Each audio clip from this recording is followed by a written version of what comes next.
Okay. Hello, everybody. Thank you for joining us on the session. Today, we're going to be looking at how you can create exceptional product onboarding for SaaS. So I'm going to talk through a process that we've done many times before, and we developed a system for designing great onboarding. So we're going to walk through that system, see how we do it, see how we would think about it. And if you are somebody who works on SaaS, either designing, developing, or planning great onboarding, then this will really help you. If you have a SaaS company or work in a SaaS company and you're working on onboarding, then I think this session is also going to be really helpful for you as well. So as we go through, I'd love to hear a bit about you, a bit about what you're doing, what you're working on. Any questions you have, please put them in the chat. And if you can just write into the chat now, let's start off by quick introductions. If you just want to say your name and where you're joining the call from, if you just throw that into the chat, that would be good. I'll get a bit of an idea of who's here on the session as well. So as I mentioned, I'm Peter. I'm based in Barcelona. So I'm here in Barcelona today. And I run an agency called UserActive. So we design software. We're software consultants. We partner with SaaS companies. So we do that here from Barcelona. We have some remote team members too. So we're a remote team, just like a lot of the people here on the call. So Andrew from Eindhoven, from ChargeSim. That sounds great. Awesome. We have Sakar from Nepal, developer at Proshore. Great to meet you, Sakar. Yeah, anyone else who wants to intro, just feel free to go ahead and put your name in the chat. Bikalpa from Nepal. Awesome. Good to see you. It's great to meet some of the Nepalese team as well. Okay, so that's for intros. If you're working specifically on a SaaS and you're going to need some help with onboarding, or you have questions for onboarding, feel free, like I said, to put those in. I would love to hear your onboarding challenges and anything we can do to help you improve your onboarding. So we have Madalena, UX project manager from Warsaw, Shaylee from the Netherlands, product owner. It's great to see a lot of product people on this session. Dang from Nepal, Bit Garage. Samar, co-founder of Wellaby, HR Tech SaaS, awesome, from Utrecht in the Netherlands. Bruno from the Netherlands too. Hey, we have a really good mix here. It sounds like there's a good variety of software products too. Okay, so a little bit about something that we do is that we help anybody with product issues. If you want to talk to a SaaS expert, product designer, you have some product issues, feel free to book a call with us. It's just a 15-minute call, useractive.io/15min-strategy. And that's just something we always do to help anyone with product issues. So if you want to have a 15-minute chat about your product, just feel free to go ahead and book one. I'm not going to talk about that too much, but if you want to link to that, feel free to follow up. So what are we looking at in today's session? We're going to look at common challenges for onboarding. Then we're going to look at what does the optimal onboarding flow look like? And after that, we're going to have some time for Q&A, okay? If you want to ask questions on a particular topic I'm talking about, I'm happy to answer them as I go through, but at the end, we're going to talk a little bit more as well. Okay, so onboarding problems. If any of you have problems with onboarding, please put them in the chat now. Let me know what your issues are. Do you have a tricky integration? Do you find that people sign up and then they're not very active? It's difficult to activate them with features and get them using the product.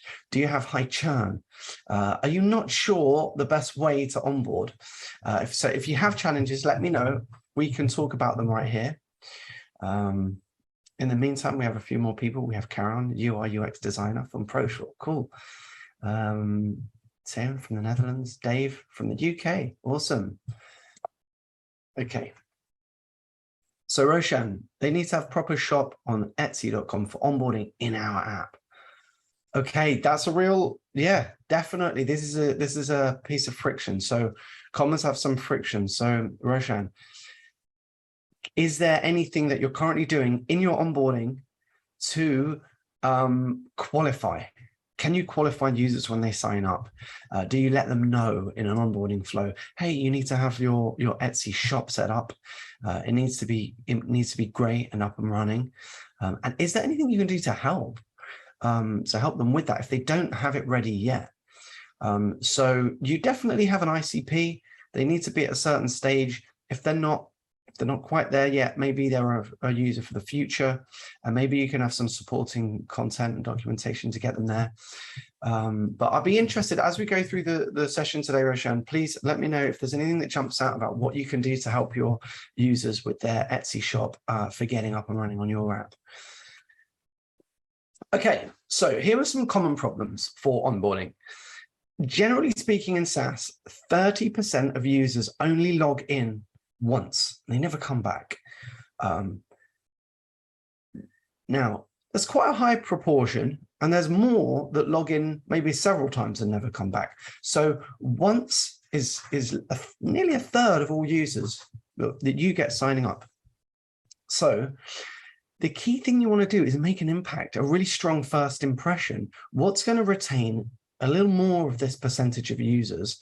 What's going to prevent them from just leaving quite quickly? And what can you do to get them to log in again, right? If you make a really strong impact, first impression, you might be able to get them to come back. The second thing is a really big issue, is that poor onboarding causes churn. If you don't build some loyalty and impress your users right at the beginning, demonstrate that you can solve their problem and provide value, then it's a higher cause for churn, because you haven't really got from your users the commitment to use your product. So even if they start using it, the commitment level might be low, and they might just have a very low lifetime with your product and then churn quite quickly. So poor onboarding is actually the third most important reason why customers churn. The first two are wrong product fit and then lack of engagement. Straight after that, onboarding is one of the biggest challenges for making sure that you build user and customer retention in your product. So the third thing is the competition for onboarding. It's high. As you know, SaaS is becoming increasingly competitive in any space, in any sector or vertical. There are a lot of competing products in SaaS now. The barrier to entry to SaaS is lower.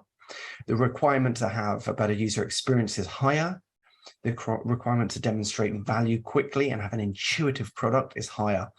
You know, we have a lot of things like product-led growth now, where products are becoming more self-serve. And so you need to compete with some of these products that may have invested a lot in their onboarding. And in fact, particularly enterprise, right? They have more resource, they may possibly have more funding. And 82% of enterprise organizations rate their onboarding approach as a key driver of value. So investing in your onboarding flow, getting it right, making it intuitive, demonstrating value quickly is really important here to make you stand out, make your product really differentiate against some of your competitors. So there's three key things to think about.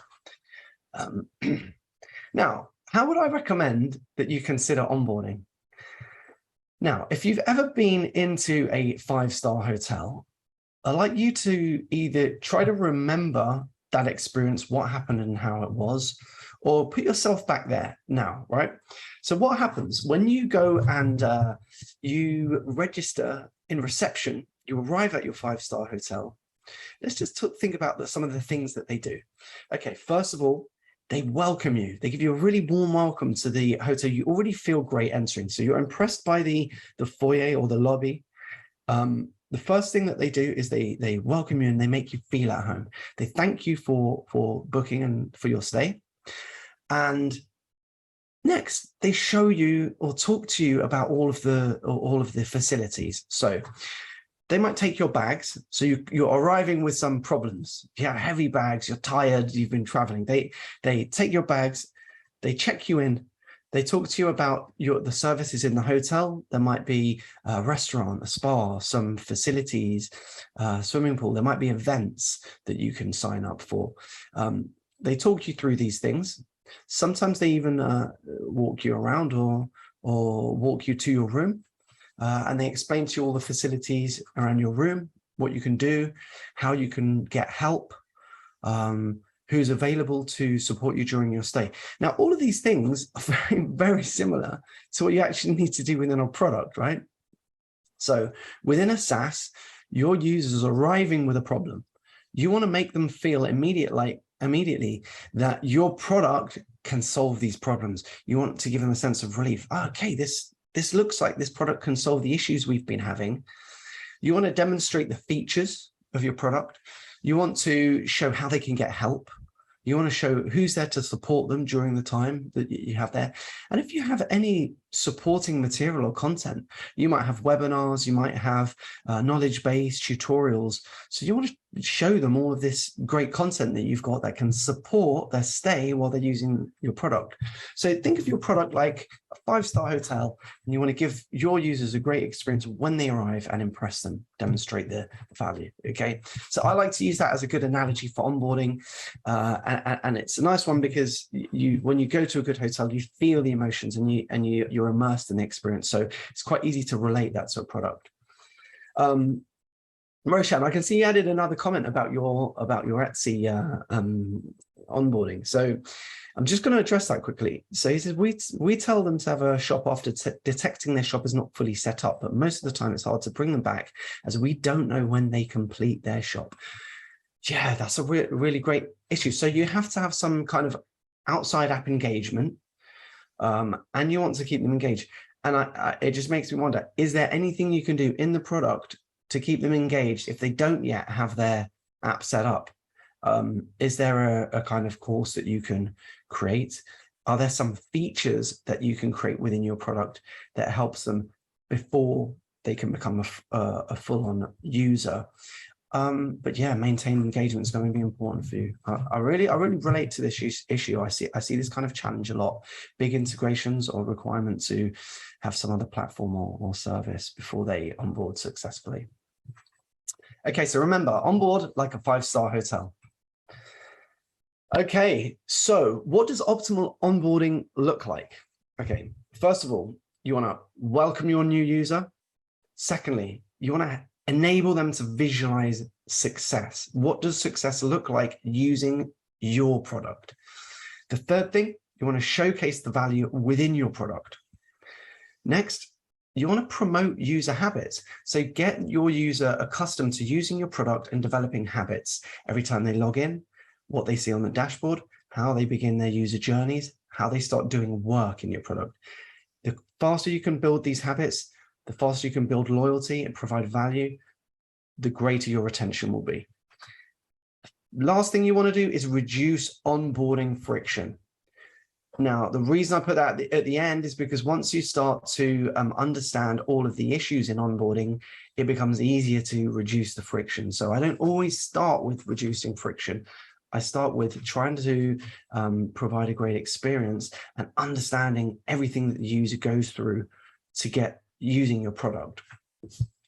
Okay, so let's get into some exercises here.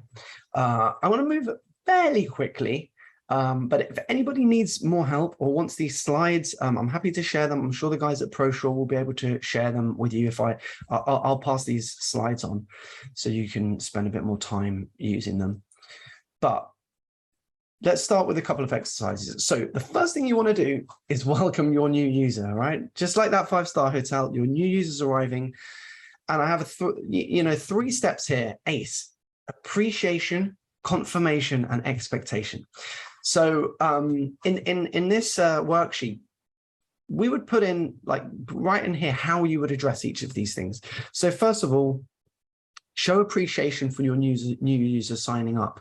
They will feel the validation and that they're a valued new user. Okay, so thank them for signing up and for trying your product. The confirmation step here, you want to confirm that your product is the right choice for them. Your product will solve the issue that they're having. So you're framing your product in relation to the problem that they have. And the third step, expectation, this is where you get them to understand how your product will solve their issues and build their expectation, anticipation for using your product. Okay, so you might explain to them, here's what you're going to be able to do with the product, and you're building an expectation. They're looking forward to experiencing that and getting it set up. So a couple of things that I mentioned during this period is the first moment your new user enters your product is think about how you want them to feel. Do you want them to feel acknowledged, understood, relieved? You know, maybe they're coming with a problem. They've been trying other products and they're finding it difficult to find the solution. Do you want them to feel empowered, motivated? The feelings that are important might relate to your product and your industry, your sector. And if you pick 2 or 3 of these emotions, it might lead the tone of your narrative, the tone of your messaging, the tone of the flow that you design to onboard new users. So here's an example that I like to use. Think of somebody signing up. First of all, you thank them. What would you say for confirmation? If this is an employment engagement SaaS, let's use an example of a learning management system. For confirmation, you might be able to say something like, hey, you'll be able to increase employee engagement by 155% and cut onboarding time for new employees in half. So just something like that validates that the product's going to give them value and it's going to solve their problem. For expectation, you can write something like, we'll help you set up your first training module in 30 minutes. So, you know, for Roshan, somebody who signs up and they do have a great Etsy shop, I'm not sure what your product's doing, but let's imagine that it's doing analytics and helping them improve sales through their Etsy shop. You might say, hey, great, we can help you improve your Etsy sales, increase your sales by 20%. And in your first 30 days, we're going to help you double your amount of customers or something like that, right? So you're immediately validating. So appreciation, confirmation, and then expectation. Okay. I'll just give you a couple of tips that I think about for the welcome that's really important. A video can be great, no more than 60 seconds, just to welcome and thank them for joining. Demonstrate value before you ask for subscription. I have seen before at this step where a SaaS just immediately shows the user a pricing page, and I don't recommend it. I think give them a great experience, let them see the value, frame the product as the solution to their problem. Once they've confirmed that the product can solve their issue, then you can ask for the upgrade. You know, maybe that's a free trial, maybe that's a freemium model. Remove distractions, right? So if each of these steps that they go through in onboarding, just show this one step. Don't show many other options. Don't have a busy screen. Just focus your user one step at a time. Remember that hotel, when you arrive, they don't bombard you with lots of things at the same time. They take you step by step through the check-in process. It's a process. Okay, so just a little example. This is a very simple screen. Your user has signed up. Just acknowledge them in the simplest way. You can just say, "Hey, your sign up is successful. Thank you for signing up. Now let's start exploring the software, and you can create your first campaign, or let's get you ready to make your first sales, or let's get you ready to improve employee retention." So this screen can be pretty simple, and the rest of the flow can really do the work in showing value. Okay, so step 2. You've thanked your user.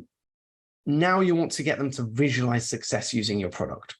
So we use this demonstration of a journey, right? Think of this example of a journey. Your user is going from A to B. The scenario where they are in point A is a difficult issue. They have a problem. We call this the island of sad. You want to help them get to B, and your product and service is going to be the vehicle that helps them get from the island of sad to the island of happy, where their problems are solved and they have the ideal scenario. So first of all, you want to articulate your problem, understand your ICP, understand your user's problem, Then you consider the steps that they take within your product that gets them from the difficult situation that they're in to the ideal situation. So let's use Roshan's product as an example again. Roshan, if you can just write in the comments, like, a very brief line, what your product does, like what's the key value, and we can use that as the example. Anyone else who wants to use their product as well, feel free to just put in what your product is, what it does, and an example of the value. What's the value that you're giving. So let's, for example, say that Roshan's product gives more visibility on, say, sales. Yeah, it connects Shopify and Etsy. Okay, so does that give them another sales channel so that they can sell their Etsy products on Shopify as well, syncing product orders and inventory? So yeah, but I want to know the value, Roshan. Remember, people don't just want to connect. They want to either increase their sales through a new channel, or they want to have greater understanding of visibility so that they can improve their product offering. What's the value? So if we're increasing sales, the island of SAD, okay, user has some sales on Etsy. They want to be able to control it more, have their own website where they're selling the products themselves, and have another channel. So Roshan's platform helps them increase sales on Etsy and also save time by not manually managing their inventory. Okay, so now they can migrate their Etsy products over to their Shopify store as well. So they increase sales, they have another channel, and they've saved time. So the great thing about Roshan's product is you can really easily demonstrate value in that, right? That there's a problem, Roshan's product can help. So you can really visualize how they can get from the island of SAD to the island of happy. And that's how you get them from A to B. That the product helps them to do that, right? But you need to articulate it, demonstrate it. How does it do that? And enable your users to visualize success. So here's an example. First Promoter is a platform for affiliates. So we redesigned this platform and designed a great onboarding flow for them. Now, what you have here is a quick onboarding flow that helps the user understand what the value is. So, hey, welcome to First Promoter. You can launch your affiliate program in just a few steps. You'll be able to track, manage, and optimize your referral marketing programs. Now, this can be a big solution for some of these companies because it's a complex thing to manage. And now in First Promoter, we're going to show them how they can do this very easily and manage all the aspects of affiliate management, right down to commissions and payments. Here's another problem, another product called Job Refer. It helps hiring managers to get more reach on their job postings, get more applicants for the roles. So we welcome them into Job Refer, and straight away we're telling them, hey, when you're sourcing applicants, you can get more successful referrals because now you can offer rewards with Job Refer. You can also reach a much wider audience because we have a platform that distributes your job ad out to many platforms and across social media. So they start to quickly realize that they're going to get much wider reach and many more applicants for their roles. Okay, cool. So we've welcomed the user, we've thanked them, we've got them some anticipation. Step 2 is that we got them to visualize success, visualize their ideal outcome. Now we're going to go step by step through showing the value in your product. Okay, so what we're doing here is we're understanding the pain points of the users. Okay, the better you get to understand your users, the better you're going to know these pain points. So you take from think of it in terms of this, this step where we had the journey of A to B. Along that journey, there's a few pain points that they might have to go through. Okay, they've got a Shopify store. Now they need to sync it. Perhaps there's an integration. Then they're going to need to migrate their products over to the Shopify platform. So there's a number of pain points. So Roshan, for instance, can list the pain points that they have step by step in this journey from A to B. Now, once you're clear on that, you are able to match the pain point to features in your product. So you want to resolve every pain point that they have by showing them a feature and validating it. So each time that they see one of these features, they're going to say, ah, that solves this issue. Oh, this is a problem for me. Oh, yeah, they understand my difficulty. They understand the journey that I have to go through to get to the result that I need. When you show each feature, you don't just say what the feature is, but you have to show the benefit of the feature. Okay, so if Roshan has an integration with Etsy, you might not just say, "Oh, we have a great integration with Etsy." You're going to say, "Migrate all your products and sync your inventory automatically in a fraction of the time." Okay, so there's a real benefit there. It saves time, and it's syncing two products, so they're going to have access to data and visibility across the platforms. So you want to talk about the benefits. An example I like to use is for this learning management system for imagine it's a big enterprise, a big corporation, and they manage learning and training for employees, right? So one pain point might be that every time they're onboarding new employees, they have to get them to follow systems and repetitive tasks. Okay, so what do they need? They need a system or a process. So the feature that this software might have is task checklists.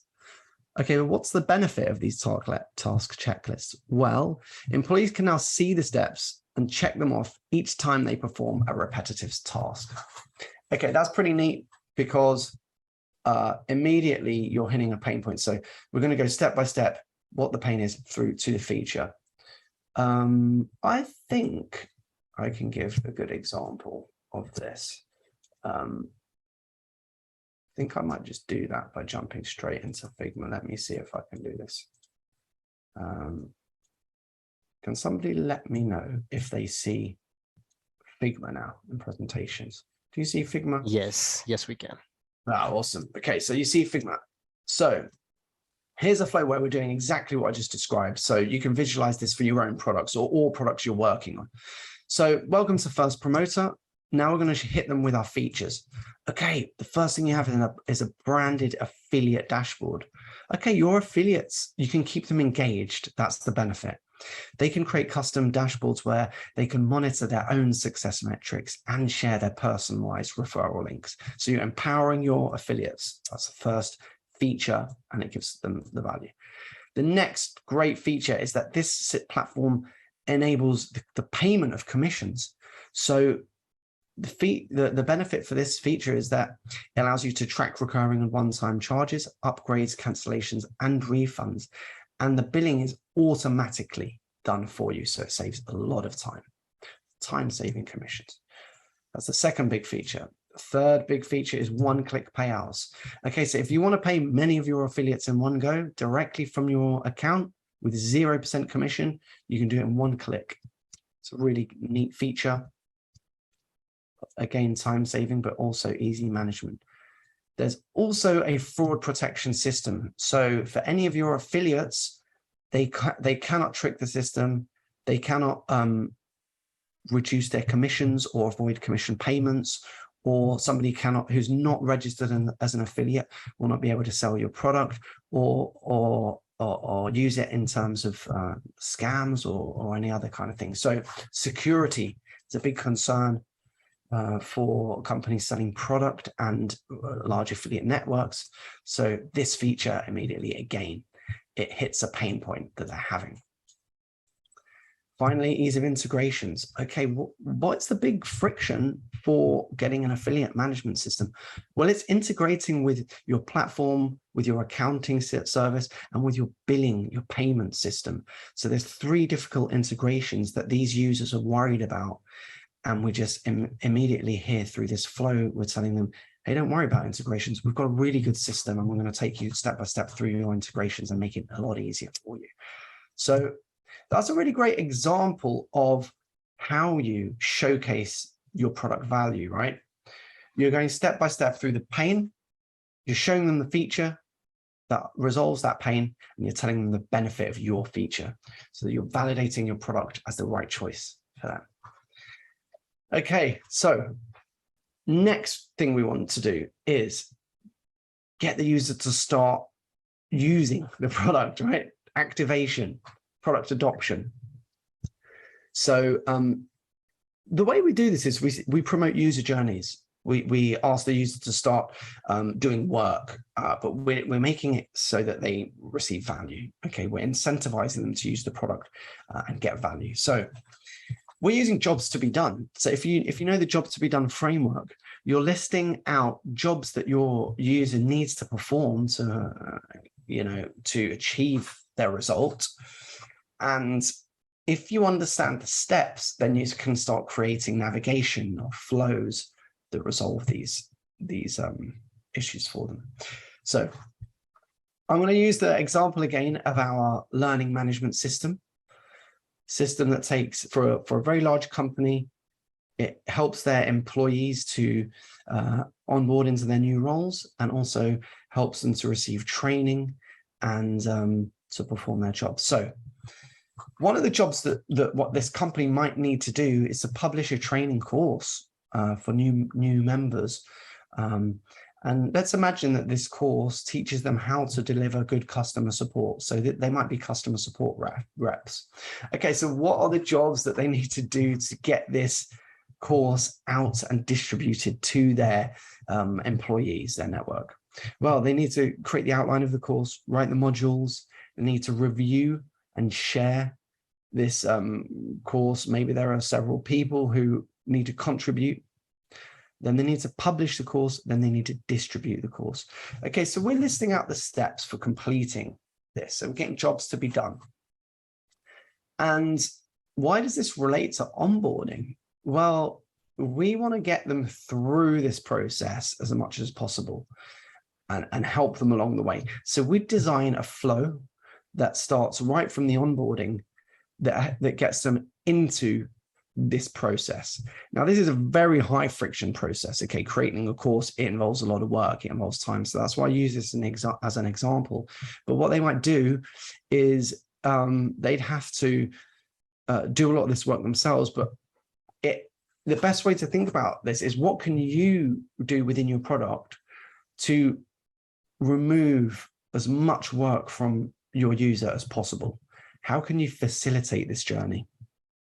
And if you know that this is a key thing that they want to do with your platform, then right away from onboarding, you can welcome them to the product, show them the value of the product, and then get them to jump straight in to your biggest task, your biggest user flow, and design a great flow for that.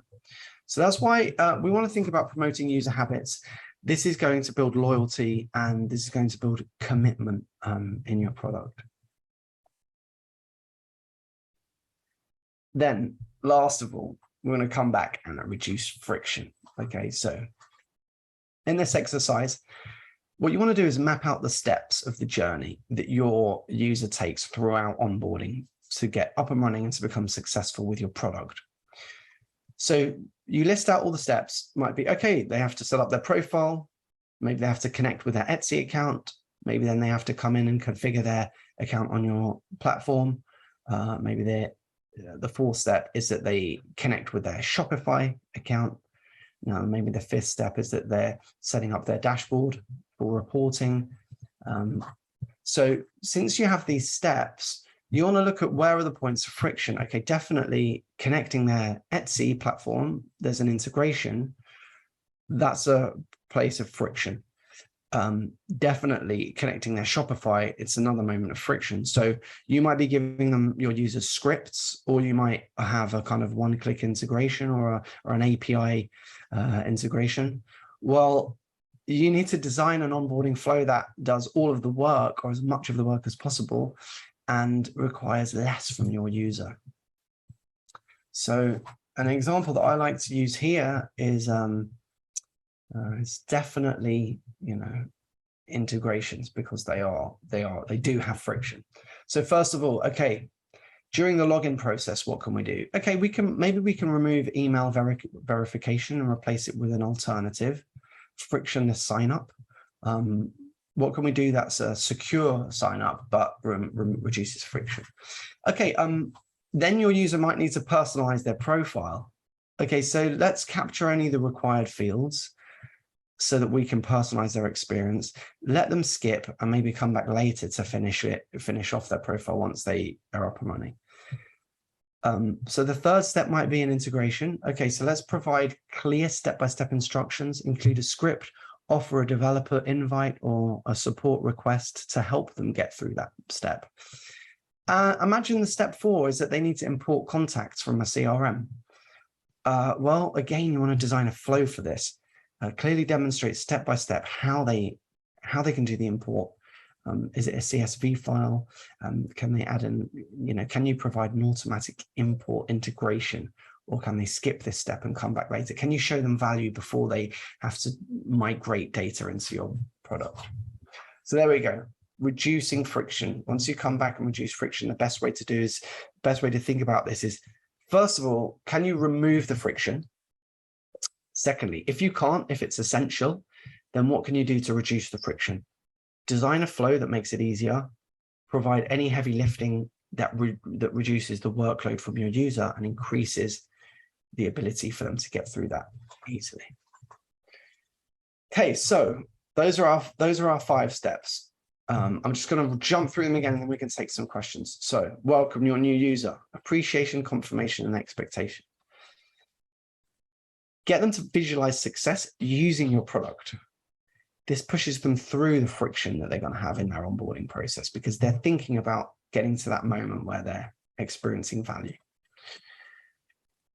Then you want to showcase the value that's in your product, show off your best features and the benefits associated with those features.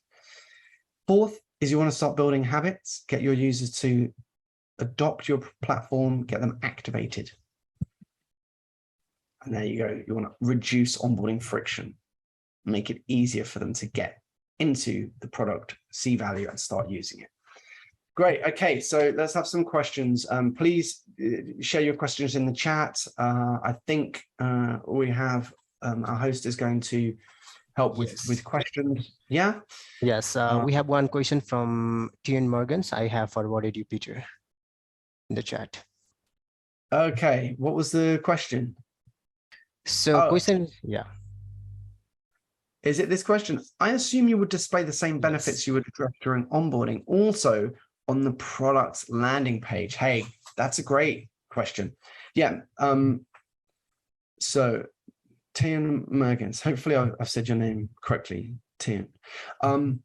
Yeah, this is a really, really good point.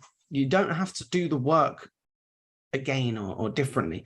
Your landing page for your product landing page on your website is also promoting your strongest features and benefits, right? So you might have, say, 10 benefits in your product, and you want to list them all out on your product page and really show them off. When you get into your onboarding, you can really repurpose that content. But what you might do is pick out 3 to 5 of your absolute top benefits and features, the ones that really hit the pain points. So I'd say maybe if you've worked on your product page recently, how can you distill that? Use the same content, graphics, and then you can bring that into your onboarding flow. But if you have a long product page, then you want to condense it down to the 3 to 5 biggest hitting benefits in your product. But yeah, really, really good that you can reuse the thinking and the work you've done for your product page. All right. Great. We do have next question from Mason. So I have forwarded you, Peter. Mason, okay. Issue that Mason is facing: getting users through at around 81% completion on onboarding. That's great. That sounds high. You remember I mentioned that 30% of users never log in again. So you've only got 19% here that are not completing onboarding. So that's great. But the users are not taking the specific actions during the onboarding. Okay, so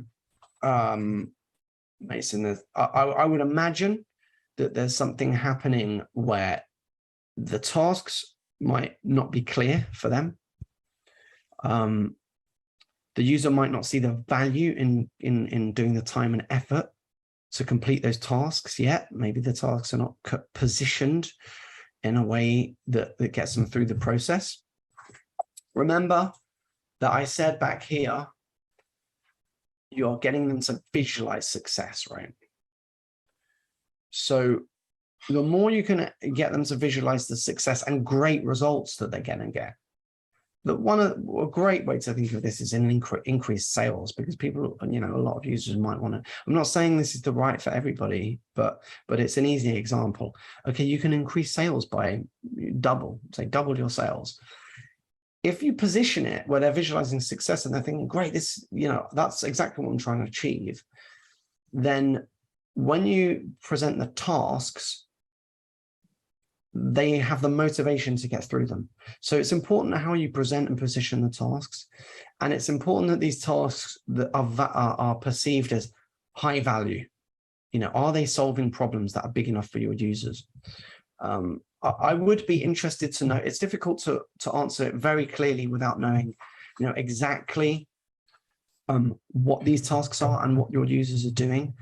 But I would think about that a little more, how you're framing it and how you are presenting the tasks. Are you making it really easy? Is it completely intuitive? If there's any questions around what they have to do, or ambiguity or confusion, that could be one reason why they're not performing the tasks. Best way to find out is to observe them, something like Hotjar. But even better is to interview users. So if you can get a cohort and ask them, what are you struggling with? Maybe you could introduce some customer success kind of interviews during your onboarding process, and you're going to get to the bottom of what are the issues. Why is there anything you're struggling with?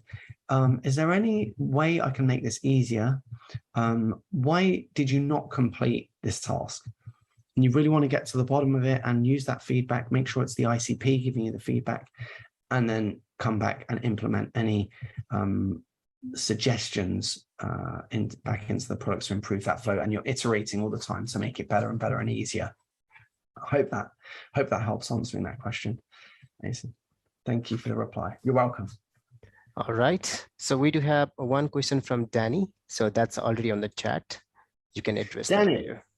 Okay, thanks. Thanks, Milan. Danny, what is a good approach if we need to get data from the user to show them the added value? It is often a big step to immediately put your data in a new app. Exactly. This is a really good example of a moment of friction.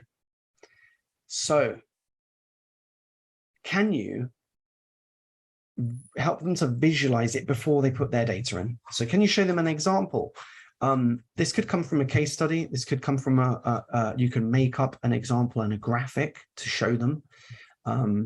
A simple graphic could work really well here. So imagine you, Danny, that you have to, your users coming in, they're onboarding. Now you have to ask them to enter their data, import, migrate their data, however that happens. But rather than asking them to do it and then you show them the value from their data, you can use an example to show them the value with somebody else. Hey, we're gonna remember we're showing them, getting them to visualize success. We do that first because that pushes them through the friction. So you can say to user, hey, welcome to the product. Here's what you can achieve with the product. We X example of a company. Once they imported their data, they were able to get these 3 big results. 1, we saved them a lot of money. 2, we saved them time. 3, they have better systems for now managing their process. So I'm making very, ambiguous 3 kind of benefits there because I don't know exactly what it is that your product does. But if you can use stats, percentages, okay, we help them increase revenue. You can even use financial thing. We help them increase revenue by 100K, or we help them increase sales by 35%. We helped them reduce the time for managing this process by half. So use stats. If you can show the data, show a before and after. You know how on a lot of marketing websites you'll have before they used the product, it was messy. I know Intercom used to do this a lot. Before Intercom, it was chaotic, lots of communications going all over the place. Afterwards, with Intercom, now it's easy. It's in one place. You can speak with all your customers. That's helping them visualize the value without them actually having to use it for themselves or set it up for themselves, so they can see from somebody else's. So use an example and then say, okay, let's get you set up so you can achieve these results. That might help push them through that friction, that data migration that you need them to do. Okay, I hope that helps, Danny. Let me know if you think that's going to be a good idea for you to try. All right, that was good. And we have one question from Martin and a request from him. Like you can address the question from the chat as well. Yeah, Martin. Martin says, to be honest, I usually skip the welcome tour whenever I start using a new product, and I wonder if more people do that. Would you like to share your view on this behavior with regards to the effectiveness of such features? This is very common. Many people skip the welcome tour. Many of your users will skip the welcome tour. But what it's going to do is it's even subconsciously they're experiencing a considered process. They're seeing the steps to get onto your product. They're seeing that you've thought about your user and understand the journey. As even if they skip it, if you hit them with headlines in these steps that hit pain points or that relate exactly to the result that they want to do, they're going to see that. They're going to acknowledge it. If they skip, they're always going to be able to come back. So many times I have observed people skip the process, and then you might have something like a checklist, right? In your onboarding checklist, there might be a way to retrieve those steps, or when they go back to help or in their account, they can go back and see these steps again. Also, a really key kind of psychology law is that somebody needs to see something 7 times, see or hear something 7 times before it starts sinking in. So they might see the value and benefits on your website. Once they log in, they might see them again, but they'll skip. When they're in the product, you might have announcements. You might send them onboarding emails. So you want to hit them with reminders about the benefits and the features. And it might start sinking in during their 14-day free trial or freemium usage, that little by little, you're kind of embedding in their mind the benefits and the value. So even though people skip it, they can have an impact. They might come back to see them at another time, and you can reuse the messaging and the graphics in other places across your emails, across your website. So I see a lot of value in these things, and I do understand that a lot of people skip them. But there are some people, especially your ICP, that really regards your product as valuable for solving their problem. They're going to pay a little more attention, and it's just going to be one more touch point where you validate your product as a solution to their problem. Thanks, Martin. All right. For now, we do not have any question on chat box, so we will like to open the floor. So if you have any question, you can raise your hand or unmute yourself and ask any questions do you have to Peter.